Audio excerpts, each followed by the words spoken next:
Buenos días, les saluda Víctor Aceituno. Voy a tener el gusto de exponerles la sesión de clase 12 del curso de Matemáticas Financieras, relacionada con las rentas o anualidades.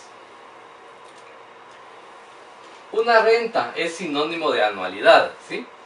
Y se define como una serie de pagos iguales que se realizan a intervalos iguales de tiempo. También se le conoce como el flujo de dinero generado por un capital o por alguna otra actividad, de manera que periódicamente se recibe o se paga cierta cantidad de dinero. ¿Qué ejemplos de anualidades podríamos ver? Abonos semanales. Por ejemplo, es común que ahora veamos de que nos dicen, le vendemos un televisor mediante pagos semanales y le fijan las mismas cantidades por semana durante un determinado tiempo.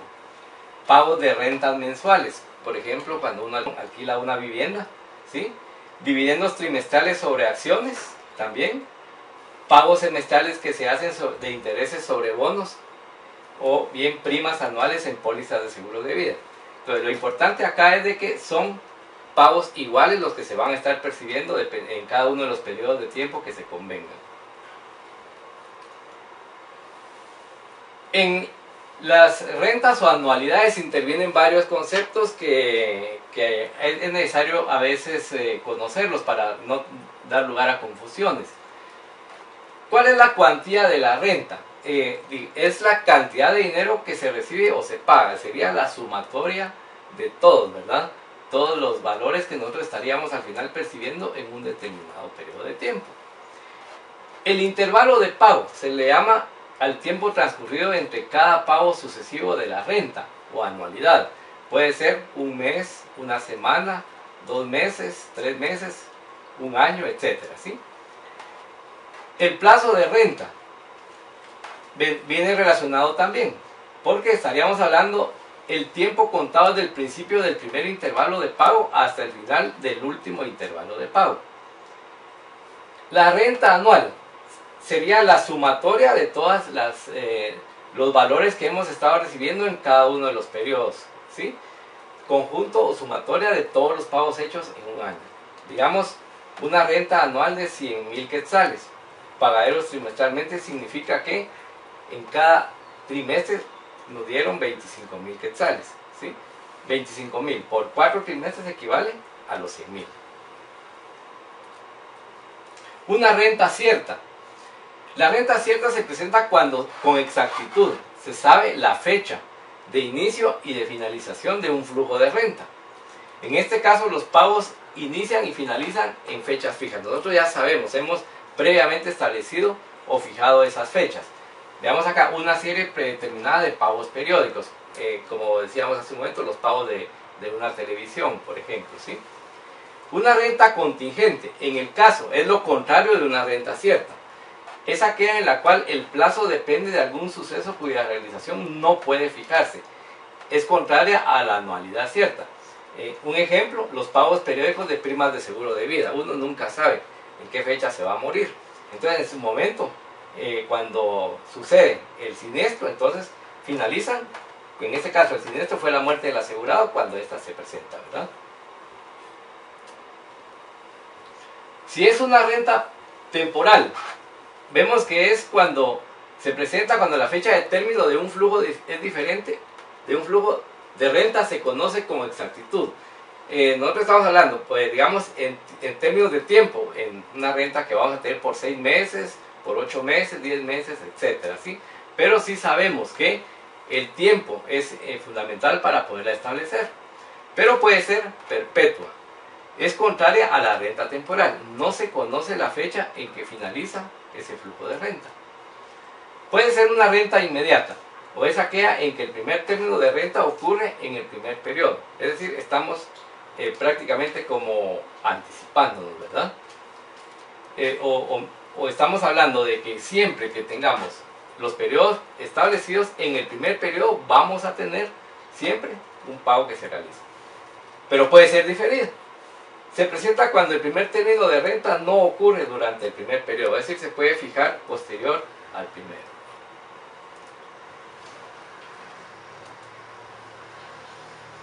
Si tenemos una renta vencida, se da cuando el término de renta ocurre al final del periodo, ¿sí?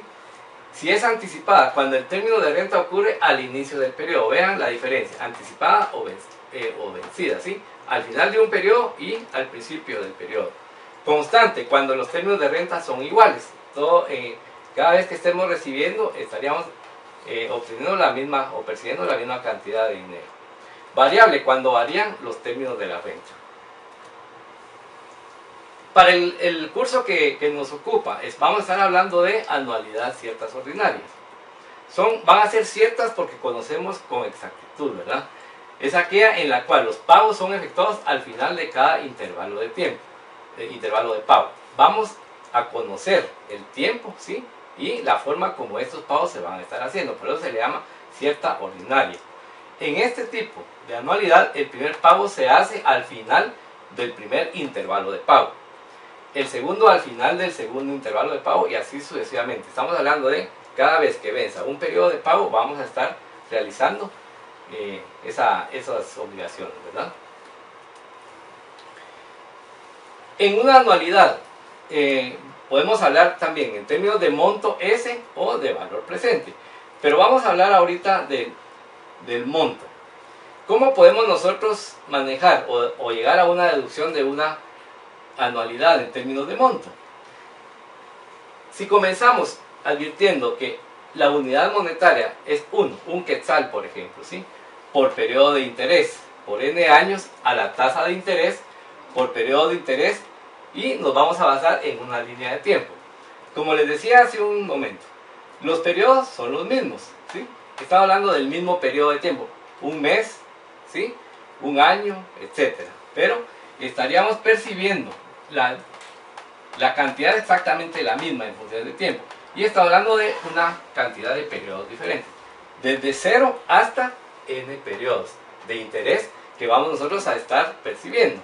Arrancamos con un valor presente A, 0, y un valor futuro S, que ya es el monto de la anualidad, en todos estos periodos de interés que se va a estar devengando. Entonces, si observamos cada uno de estos periodos, S está dado por la sumatoria de los valores de intereses que hemos estado percibiendo. 1 más I, 1 más I al cuadrado hasta llegar a 1 más I a la n menos 1. Si ustedes observan acá, esto responde a una progresión geométrica, ¿sí? Donde cada vez se va incrementando el exponente, de exponente 1 más I a la 0 es 1, 1 más I a la 1, a la 2, a la 3, etc. hasta llegar a n menos 1. Este sería la suma de esa progresión geométrica de n términos, cuyo primer término es A. No se olviden que está hablando de la unidad monetaria. Un quetzal, por ejemplo, y la razón es 1 más la tasa de interés, que es mayor que 1. Entonces, nosotros podríamos, de acuerdo a esta expresión, manejar la unidad monetaria A igual a 1 por R a la N. R es 1 más I a la N, ¿sí? 1 estaría multiplicando a R, que es 1 más I elevado a la N, esta N, menos A, que estamos asumiendo que es 1, la unidad monetaria. Entonces, a la hora de manejar nosotros esta expresión, divido R menos 1. R, no se olvide que es 1 más I, ¿verdad? Lo que hemos venido manejando acá, 1 más I. Pero disminuido en 1. Que cuando le disminuimos a 1 más I, la unidad, me queda solamente I. Y se mantiene el numerador 1 más I a la N menos 1. Que finalmente es manejar la factorización de A, ¿sí? de la unidad monetaria 1. Entonces, para ya arreglar la fórmula en términos del monto de la anualidad, quedaría que 1, que era la unidad monetaria, lo podemos sustituir por la cantidad, ¿sí? de pagos, el valor de cada uno de los pagos que queramos hacer en términos de las unidades monetarias. En vez de 1 se vuelve R. Entonces sería S es igual al pago periódico de una anualidad, donde S es el monto de la anualidad, R el pago periódico, la tasa de interés 1 más I a la N, pero en su momento podemos obtener por periodos de interés que I se puede convertir en J sobre M, dependiendo del número de periodos que tengamos. Y N sería el número de intervalos de pago, que equivale al número de periodos de interés.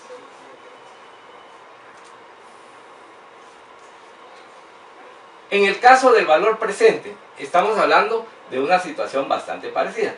En la línea de tiempo que hace un momento les platicamos, el valor presente de la anualidad es el valor presente del monto S con vencimiento en N periodos de interés.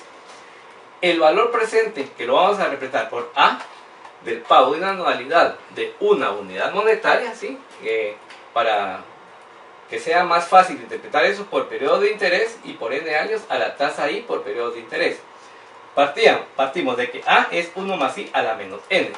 Observen acá, estamos hablando del valor presente. Ya eso me lleva a que hablemos de un exponente negativo que va a hacer el descuento por S. S que equivale al final a 1 más I a la menos N, esto que tengo acá, ¿sí?